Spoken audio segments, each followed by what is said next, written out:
Hi there, I'm Jim Zirin. Welcome back to more Conversations in the Digital Age. In the internet space nowadays, all the buzz is about BuzzFeed, which is enjoying its viral moment. BuzzFeed is essentially a news site, but it also features videos, zany lists, and trendy magazine-like content as well. Where's the cash money in BuzzFeed? Of course, like print journalism, the money comes from advertising. Not necessarily banner ads on the site, but promoted articles that BuzzFeed hopes will go viral. What's the way forward for BuzzFeed? Here to tell us is BuzzFeed's president, Greg Coleman. Greg Coleman is one of the most accomplished business executives in the digital space.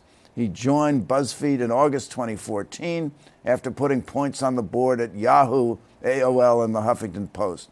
Among his many claims to fame, Greg Coleman has played golf with President Bill Clinton and hopefully held Clinton to an honest score. Greg Coleman, welcome back to the program. Thank you, Jim. Great to be here. Now, first, tell us something about Greg Coleman. You've been at BuzzFeed since August 2014, a little more than a year. But what has been your business history? I was, for many years, in the more traditional space. So of the unusual leaps, I was at Reader's Digest, that special tiny little magazine published in Chappaqua, New York.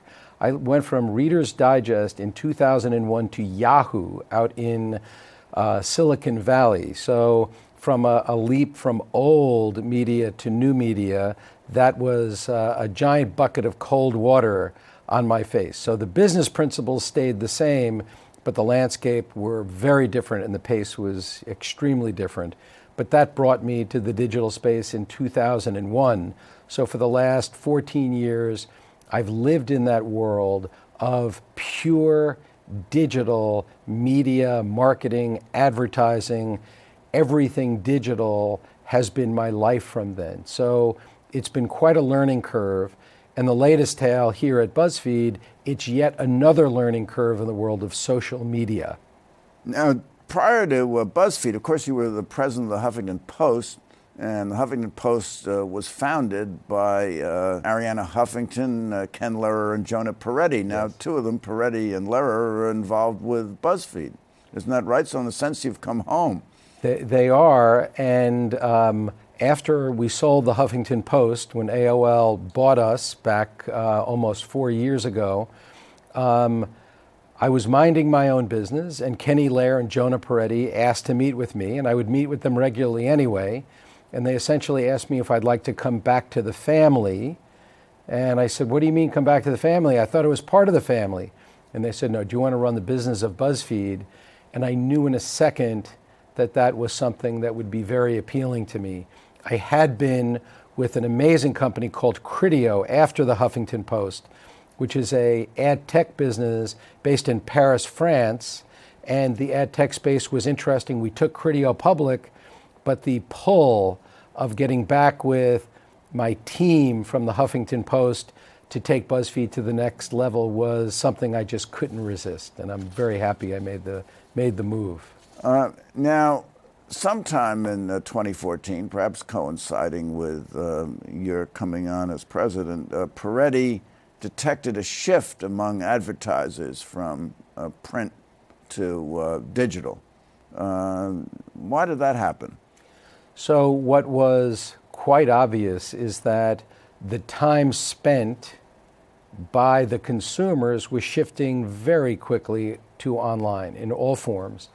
And if you believe that the money, the ad dollars, will always follow the eyeballs, his bet was a pretty good bet. It wasn't a wild bet. But what Jonah did was when he founded the Huffington Post, we took banner ads. when he created BuzzFeed and brought it to the advertising marketplace before I joined, he said, we're not going to take those banner ads. The only form of advertising that we're going to run is what we call native advertising, or sponsored stories with brands integrated in them. He did not want to have the banner ads. And I was an advisor to him at the time, and I challenged him, but it turns out he was right. I knew a lot more about advertising. He knew a lot more about the future. So only accepting native ads on BuzzFeed, both in text format, in story format, as well as video. So the sponsored videos that we do for our customers is the only form of video advertising that we will handle right now. Now, native advertising immediately brings to mind the advertising agency, because in conventional print advertising, Cadillac hires an advertising agency for a campaign in the 1950s. It was a Mad Men kind of advertising agency. They all had 3 martinis at lunch, and they designed the campaign and they placed the ad. And native advertising, to me anyway, implicates no agency at all. You've cut out the middleman. Is that right? So you're going to get me in trouble, or you're going to push me to the ends. In fact, BuzzFeed creates all of the advertising ourselves. So we have teams of people on the sponsored post side that do nothing other than take the brand's perspective and the brand brief, and they create the ads ourselves. We do that all in-house. And similarly, out in Los Angeles, where we have what we call BuzzFeed Motion Pictures, we have an entire team devoted to creating branded content. But it's not taking the ad agency out of the mix. We work with them. We work heavily with the media buying agencies that are not responsible for the creative, but then also we have an interesting tightrope to walk in that with our form of native advertising, we do work with the creative shops, the creative agencies, so that we can get the creative just right. And what just right means for BuzzFeed is, can you create a native ad so interesting that a user shares it? So back when I was at business school, and back when I was at Yahoo, and even when I was at the Huffington Post, the notion that somebody would share an ad with a friend was inconceivable. But today, if you make them interesting enough, they really share them. And the impact of those ads is very significant for the marketer. Well, we'll get back to sharing in a moment, but is this going to drive advertising agencies out of the business? Because what you suggest is a much lower fee for the advertiser than if they go to an agency and ask them to design a campaign. Isn't that right? Yeah, so fees so far have not changed. When you have the CEO of the world's largest ad agency, WPP, in Sir Martin Sorrell, recently gave a speech where he said to his team, the world is changing. The content producers, the publishers, are going to start to take over producing the native advertising. And his decree was not, let's stop them and shoot them and threaten them. His decree to his team was, how can we work with them, because it's not going to change. I was really surprised and thrilled to hear that, but that is what's going on. And in order to create an effective experience, we have to understand our audience. And in the case of BuzzFeed, everything we do is rooted in science. First and foremost, BuzzFeed is a technology company. People don't know that. They see our cool content. But everything we produce goes out into the internet, whether it's on Facebook or Twitter or YouTube, and we get data back from not just our editorial content, we get data back from the advertising, and we learn every single day or every single second on how users are embracing it, what they like, what they don't like, and it allows us to tweak the advertising. It allows us to test and learn because we have the technology behind the great content. So we don't have to be right with producing the perfect ad. So Don Draper needed to create an amazing concept, get a great director, great writers, shoot that commercial and show it. And get the girl in the office. And get the girl in the office, which he seemed to do regularly.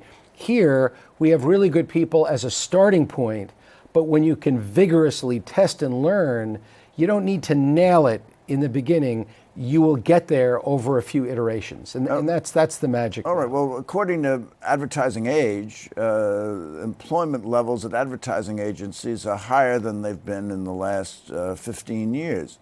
So it certainly doesn't indicate that advertising agencies are going out of business. Rather, it indicates they're here to stay. Yeah. So the models have changed, and recently there has been over $30 billion of advertising accounts up for grabs. So there's been a sea change going on, and marketers are demanding more from the agencies for less amount of money. Marketers, whether they be Procter & Gamble or Pepsi or Coke or you name it, they have procurement departments that are not allowing lots and lots of expenses. So the agencies, more than ever, have their feet to the fire to keep costs down and to figure out how to partner with different companies, how to do things differently. We read yesterday that even the great and powerful Procter & Gamble made a massive change with their ad agencies, and they gave the business to Omnicom, which surprised a lot of people. And I can't comment as to why they did that. We all read it in the paper. But today, what we know at BuzzFeed is that in order for an ad to be viewed, an ad to be embraced, for there to be engagement, which is what the marketers want, and then a crazy thing to get that ad shared, we have to have our fingers on the entire process. We have to pack our own chute, so to speak, to make sure that the ads work, but we still do it in conjunction with the agencies. Well, great lead into sharing, because the old business model, it would seem to me, was you want to attract people to your website and you want as many people as possible to view the website. You seem to be driving people away from the website because you encourage people to share on Facebook or YouTube or Twitter. And so what they do is they find an article, hopefully a promoted article, and then they share it with their friends on Facebook. And every time they do that, that counts as a view. It goes to their friends on Facebook. Every time a friend clicks on the article, that counts as a view. They share with their friends, and pretty soon you have a multiplier effect, and it goes viral. So are you able to charge more for an ad that's gone viral, or is it simply that if an ad goes viral and you can say we now have 1 million views or clicks, that we're going to have more and more advertising? What's the idea? So to start off with the baseline, if you went back 2.5 years ago, BuzzFeed was delivering a total of about 300 million views per month, 2.5 years ago. Today, we're over 5 billion views per month. And the great majority of that is now video. So are these unique views, or are these viewers coming These are back? Unique views. So the sea change took place, and I mentioned that first and foremost, we're a technology company. The sea change took place many years ago when Jonah Peretti, our founder, said it doesn't matter if people come to our website. It's insignificant. The trick and the thought and the marketing is, how do we serve our content and our advertising where our users are consuming their content?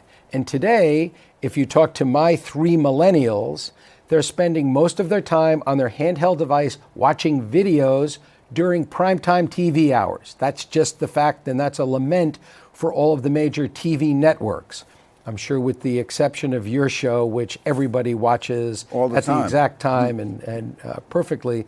So today, 75% of all those billions of views are consumed off of BuzzFeed.com, where the users are traveling. So for us, when the decision was made, we don't care. Most publishers today still try to drive traffic to their website. it's very futile because you spend a lot of money and it's hard to do that by doing this, taking the website as the launching pad and put content out into the social sphere where the millennials are consuming the content. It's the best way to ensure engagement. It's natural, it's authentic, it's where they're spending their time. So from the advertising standpoint, marketers, they also care about a view. And for them, whether it's on BuzzFeed.com or it's out into the social sphere, it's good enough for them. All of the research, as you might imagine, indicates that if I shared a sponsored story with you, the efficacy of that ad goes higher because a trusted friend said, "Hey, Jim, I'd like you to read this." You're gonna focus probably a little bit more on that. So the sharing aspect of the advertising is actually better for the advertiser because there's greater engagement and credibility. Now, you've been quoted as saying that and I think you just said it here, that you're not really a content company, you're a technical company. But We're both. But you're both. But it's the content that brings the eyeballs to your website, and it's the content that causes them to want to share it with somebody else. And looking over your content, I mean, you have these articles, I guess you'd say, which you call listicles. 50 ways to leave your lover, 10 places to go on vacation, 9 restaurants in New York, or 9 kinds of cuisine that are good for you. This is something that you've pioneered, isn't it, largely? Yeah, I mean, it's what the company did. And again, that all goes back to testing and learning. What resonated? I forget which one of the TV talk show hosts, late night, they have a segment, just when you think you're running out of listicles, BuzzFeed has created this. And, you know, it's not all we do, but back in the early days when BuzzFeed really launched, and it started about 10 years ago, just as a few people working on a lab in Chinatown. And then in earnest, when we sold the Huffington Post to AOL, Jonah spent most of his time, all of his time, getting BuzzFeed up, lift off, not competing with Huffington Post. We didn't own them anymore. To be able to take it to that place where we would go from that kind of fun, cute, look at the cats and dogs and puppies and made people smile, look at the listicles, to a point today where we have over 300 journalists around the world covering hard news. We have on staff. We have 2 Pulitzer Prize winners on our staff covering long form stories, where people that I come into contact with, they remember us as that funny, fun place to go. And now they're very aware that the blend of hard news and also something that we call BuzzFeed Life. So in the world of life, which is broken out into food and to health and to do it yourself, food is our fastest growing category. And if you asked me when I joined almost a year and a half ago, if I thought food was going to be a big category for us, both editorially and advertising, I would have said no, I didn't see it. But when we started to test food hacks, we all of a sudden saw the traffic go crazy, and we drilled down and we found out that we hit a pocket and we hit a nerve that we needed to invest in. So food is massive with us today. Well, you've been quoted as saying that BuzzFeed hits people right between the eyes on stuff they want to share.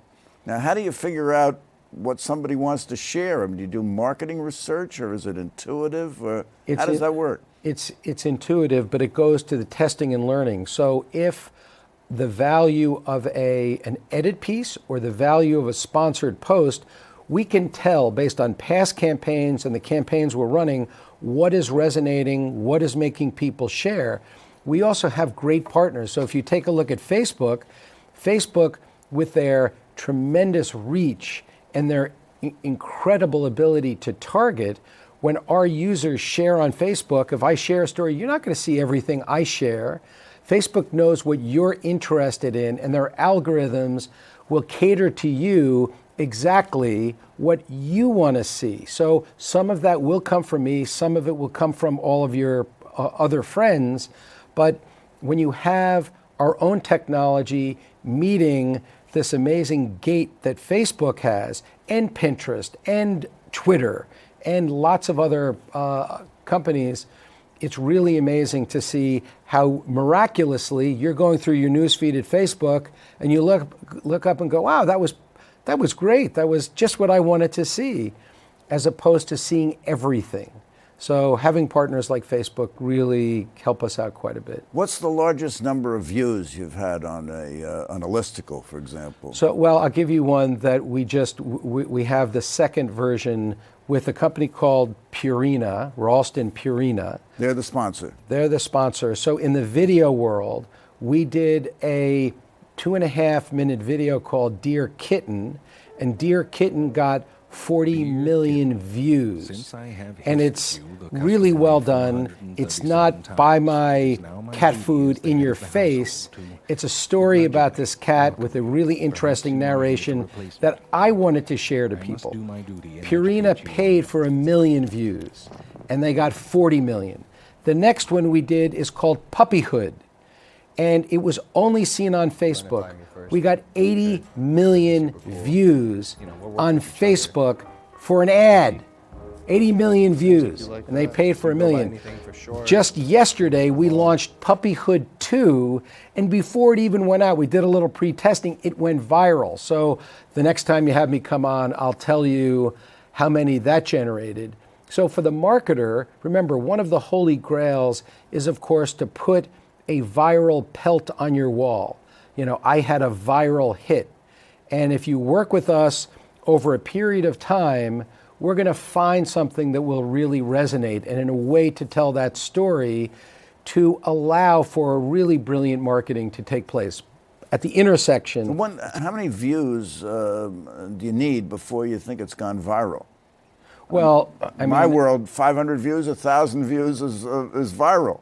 Well, when we post this interview on BuzzFeed, you're gonna be larger than primetime TV show talk shows. So if you have over 1 million, that's viral. So yeah. But for every video that we do, we'll guarantee 1 million as a starting point, and we always over deliver on that. So I would say to go viral, if you do 5 million plus, that's in that genre. 5 million plus. So the incentive for the advertiser is that if the ad goes viral, they get a tremendous premium. They've paid for 1 million and they get 5 million. They get a huge amount of earned media. But even at 1 million views, it's still a tremendous opportunity and value for them, because they can then use that content and put it on their own website. There are lots of other ways to extend the usage of that intellectual property that we've created for them. You know, remember going back to the old print journalism model, John Wanamaker said that when I do an ad, 50% of the money is wasted because I don't know who's reading the ad and who's responding to the ad, and we don't know which half. But here it seems none of it's wasted, because everyone who reads it is by definition interested in the subject matter. Anybody that shares it certainly has that level of engagement where that statement is true to 100%. Now let's take the example of 5 million views.